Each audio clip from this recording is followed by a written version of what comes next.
Pada awalnya, sebuah prosesi adalah salah satu dari hasil budaya bangsa, antara lain prosesi sedekah bumi, prosesi gulungan, prosesi larung sesaji, prosesi pernikahan, dan lain-lain. Salah satu dari sekian banyak prosesi adalah prosesi pembuatan senjata berupa keris yang tertera pada relief Candi Sukuh. Relief tersebut menggambarkan prosesi pembuatan keris pada zaman dahulu yang kemudian diterapkan pada prosesi pembuatan keris pada masa kini di Padepokan Meteor Putih.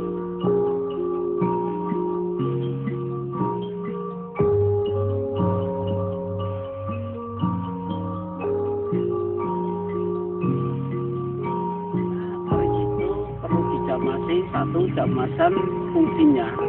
Jamasan itu supaya melindungi supaya besi itu tidak mudah berkarat, jadi melapisi besi itu supaya besi tidak berkarat. Satu.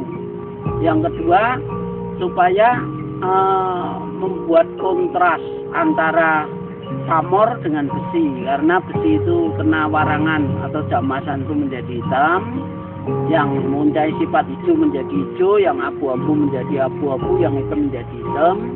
Sedangkan pamor itu mempunyai sifat putih tetap akan putih, sehingga di situ terjadi kontras antara warna pamor dan besi.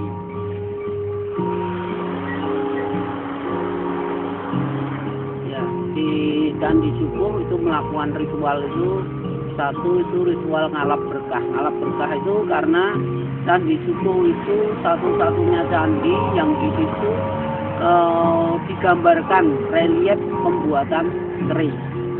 Dan kenapa itu dilakukan ritual seperti itu? Karena keris itu dalam membuat itu tidak hanya lahiriah, tetapi batin perlu juga, sehingga perlu dilakukan ritual seperti zaman-zaman dahulu. Karena di situ menenangkan batin, memberikan kepada leluhur-leluhur yang sudah mendahului kita, sehingga sesaji-sesaji atau ritual itu dibutuhkan. Istilahnya menyanggarkan. Jadi ritual yang di Candi Sukuh itu di samping menyanggarkan keris. Jadi kenapa keris itu disanggarkan? Kenapa bahan-bahan itu disanggarkan? Yang mana penyanggaran itu tidak lain kita meminta kepada Yang Maha Kuasa agar keris-keris yang nantinya dibuat menjadi keris yang bisa berguna dan bermanfaat bagi masyarakat atau khususnya bagi pemakainya.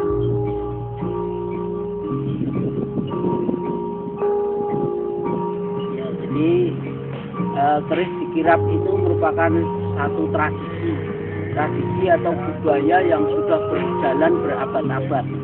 Dan kenapa dikirap? Karena itu adalah tradisi. Jadi tradisi kebudayaan, tradisi masyarakat sejak nenek moyang kita ada.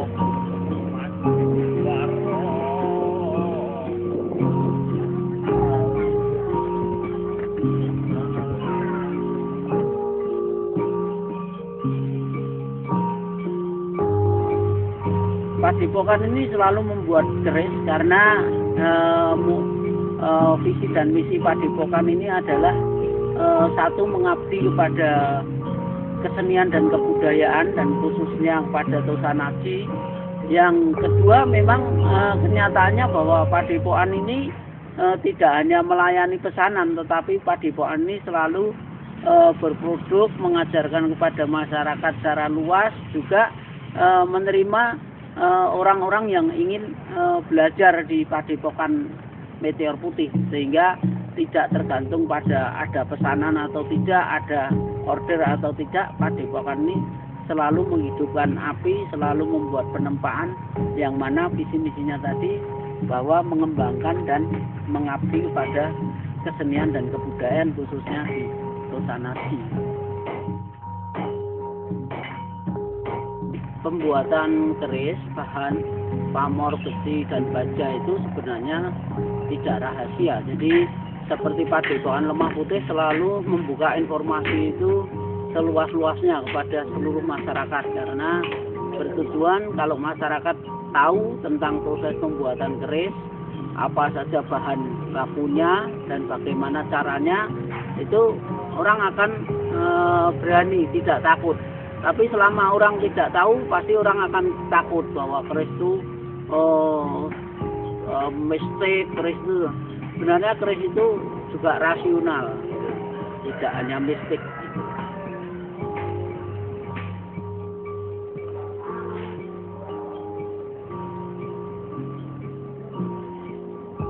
Ya, pada prinsipnya sama, hanya pelaksanaan itu kadang-kadang empu itu mempunyai satu kemantepan atau kemareman atau kebiasaan. Jadi pada prinsipnya sama, ditempa, membuat lipatan-lipatan dan memilih besi yang bagus, memilih baja yang bagus, pada prinsipnya sama. Jadi hanya setiap orang Jawa itu dulu pernah mengatakan dalam bahasanya itu siji pimpinan mesti siji aturan. Artinya sebuah pimpinan itu pasti mempunyai satu tatanan atau aturan yang sendiri. Sehingga ketika empu satu dengan empu yang lainnya itu pasti mempunyai gaya tersendiri, karakter atau sifat itu mempunyai di situ membawa karya atau membawa cara-cara kerja yang berbeda.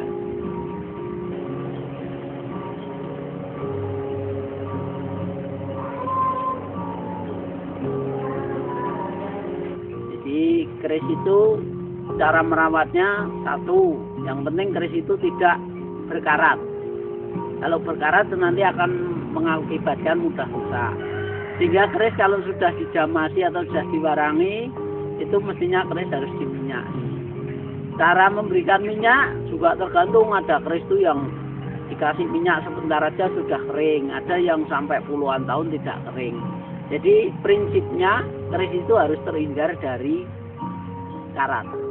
Jadi ketika terhindar dari karat ya mestinya harus minyak. Entah itu 2 bulan sekali, entah itu sebulan sekali, entah itu 1 minggu sekali atau sepasar atau 5 hari sekali itu dikasih minyak. Kalau minyaknya masih basah ya sudah nggak usah. Itu cara merawatnya. Jadi kalau cara mengetahui keris asli dengan palsu, nah itu membutuhkan proses. Karena kalau orang awam saya mengatakan kilo tantingnya ringan, itu kan juga nggak tahu. Jadi harus proses, harus di hadapan keris itu sendiri. Tanting itu dibawa ini ringan, dipegang itu ringan. Kalau keris yang baru-baru ini kan karena kualitas besinya itu padat sehingga berat. Kalau dulu kualitas besinya itu pori-porinya lebar-lebar, besar-besar ya sehingga besi itu ringan. Dan cara mengetahuinya juga bisa, kalau dulu itu bahan-bahan pamornya itu kebanyakan meteor, sekarang bahan-bahan pamornya menggunakan nikel. Dari warna aja, kalau yang nikel putihnya itu putih bersih mengkilat, kalau yang meteor putihnya itu enggak begitu bersih mengkilat. Dan ketajamannya, kalau meteor itu tajam sekali, kalau nikel tidak begitu tajam. Dulu di Mojogedang itu tahun 89 kalau nggak salah itu pernah jatuh di daerah Mojogedang Karanganyar itu meteor. Lalu sebagian meteornya disimpan di museum, kelihatannya di Museum Jawa Tengah.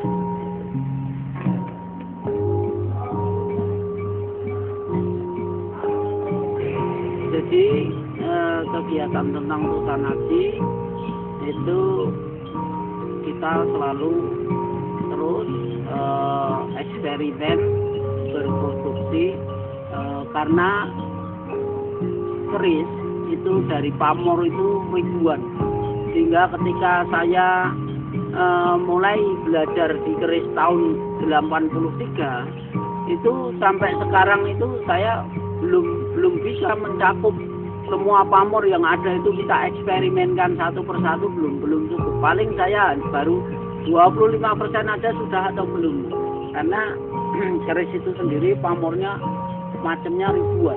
sehingga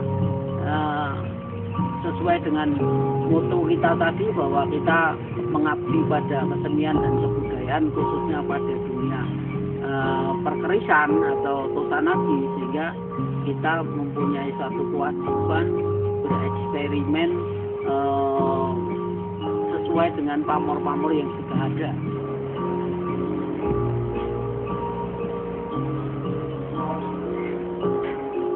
Jadi Padepokan Meteor Putih ada di wilayah Desa Bonoroto, Kelurahan Plesungan, Kecamatan Gondangrejo, Kabupaten Karanganyar. Dan letak Padepokan ini perbatasan antara Solo dan Karanganyar, terletak di situ.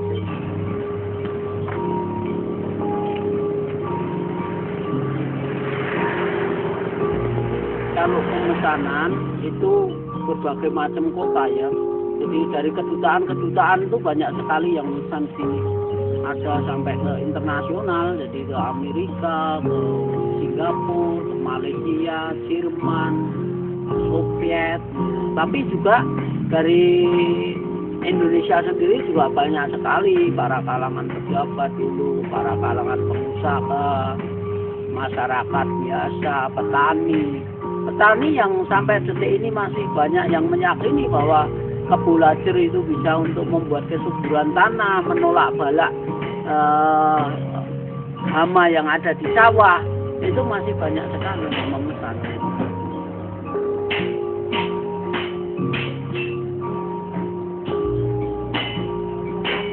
Keris itu namanya ribuan. Jadi sampai hari ini saya banyak sekali memiliki dapur bojol ada, dapur sepaner ada, dapur sinom ada, dapur jala ada, dapur parung sari ada, dapur sengkelat ada, dapur sumpono gandu ada, dapur jangkung ada, dapur pendowo ada, banyak sekali. Ada kira-kira ratusan dapur.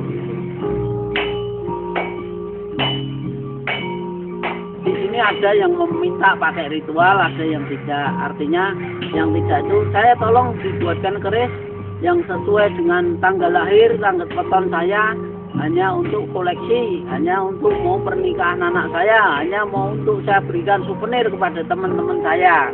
Itu ada. Tetapi juga ada yang saya mempunyai satu keinginan. Saya ingin mencapai suatu target bahwa pendidikan saya supaya cepat selesai, atau dagang saya supaya laris. Nah, itu tentunya memakai ritual-ritual khusus. Ritualnya ya tentunya pakai sesaji, satu misal seperti jajan pasar, ingkung, dan pakai puasa, supaya keris ketika kita membuat lebih konsen, ketika kita mohon pada yang maha kuasa itu juga betul-betul bisa khidmat, betul-betul bisa cepat mencapainya.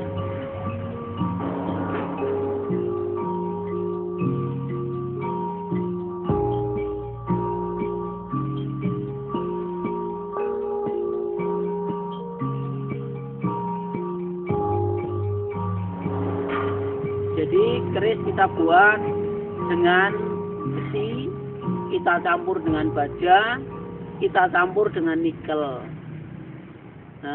Sehingga baja dan besi itu mempunyai sifat, bajanya keras, tajam, besinya lentur, nikelnya lentur. Tapi kalau nikel lentur itu juga mempunyai warna sifat putih. Sehingga di situ 3 macam itu kita satukan, kita buat secara dengan cara penempaan. Di situ terjadilah satu yang namanya antara pamor, besi dan baja. Itu terjadilah keris. Dan satu keris itu kurang lebih saya kalau keris-keris yang biasa tanpa tinata itu biasanya sekitar 3 minggu sampai 1 bulan. Prosesi pembuatan keris merupakan sebuah rangkaian proses yang terdiri dari awalan yang berupa doa, ritual, dan persiapan bahan dasar keris. Proses selanjutnya adalah pembuatan yang merupakan penempaan bahan dasar, dan proses terakhir adalah penyepuhan dan pemberian kelengkapan pada keris. Hal ini merupakan penggambaran prosesi pada Padepokan Meteor Putih untuk menginformasikan rekonstruksi prosesi keris yang dulu pernah dilakukan. Di banyak budaya tradisional, keris adalah lebih daripada sebuah senjata biasa. Keris mempunyai makna mendalam dan memberi tingkat eksistensi lebih tinggi kepada pemiliknya.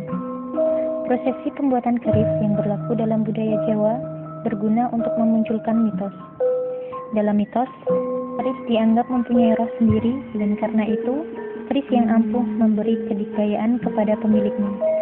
Latar belakang kepercayaan itu adalah keyakinan masyarakat Jawa bahwa di belakang alam yang kelihatan ada alam yang halus dan alam itulah sumber tenaga yang menggerakkan dari alam apapun yang terjadi di alam kasat mata. Karena itu, orang yang bijaksana tidak akan memfokuskan perhatian pada unsur-unsur dunia kasat mata seperti kekuatan fisik, persenjataan hebat, uang, dan lain sebagainya, melainkan pada alam di seberang.